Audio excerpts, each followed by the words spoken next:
আগামী 15 আগস্ট ঘিরে 7 জেলা এবং 2 মেট্রোপলিটন এলাকায় নাশকতার আশঙ্কা রয়েছে। ইতোমধ্যেই এই সংক্রান্ত প্রতিবেদন সরকারের উচ্চ পর্যায়ে এবং পুলিশ সদর দপ্তরেও পাঠানো হয়েছে। প্রতিবেদনকে ভিত্তি করে আইন শৃঙ্খলা রক্ষাকারী বাহিনী ব্যাপক নিরাপত্তা ব্যবস্থা গ্রহণ করেছে।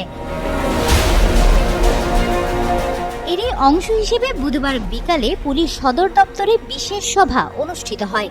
আইজিপি বাহারুল আলমের সভাপতিত্বে সভায় সদর দপ্তরের উচ্চ পর্যায়ের কর্মকর্তারা উপস্থিত ছিলেন। অনলাইনে যুক্ত ছিলেন 7 জেলার এসপি, সব মেট্রোপলিটন কমিশনার এবং সব রেঞ্জের ডিআইজি। নিরাপত্তা সতর্কতার আওতায় যেসব এলাকা বেশি মনিটর করা হবে সেগুলো হলো ফরিদপুর, রাজবাড়ী, শরীয়তপুর, মাদারীপুর, গোপালগঞ্জ, লালমনিরহাট, চট্টগ্রাম, ঢাকা এবং চট্টগ্রাম মেট্রোপলিটন এলাকা। এসব জেলার এসপি ও কমিশনারদের কঠোর নির্দেশনা দেওয়া হয়েছে। কাউকে ছাড় দেওয়া হবে না, সবাইকে নজরদারিতে রাখতে হবে এবং কোনো ধরনের অপকর্মের সুযোগ দেওয়া যাবে না। পুলিশ সদর দপ্তরের একজন ডিআইজি জানান, 15 আগস্ট সুষ্ঠু ও নিরাপদভাবে পালন নিশ্চিত করতে সব ধরনের প্রস্তুতি নেওয়া হয়েছে।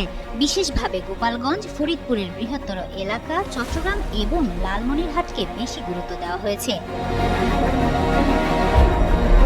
নির্দেশ দেওয়া হয়েছে ওয়ারেন্টভুক্ত সব আসামিকে গ্রেফতার করতে হবে এবং কোথায় কিভাবে পুলিশ ফোর্স মোতায়েন করা হবে সে বিষয়ে সব কর্মকর্তাকে অবহিত করতে হবে।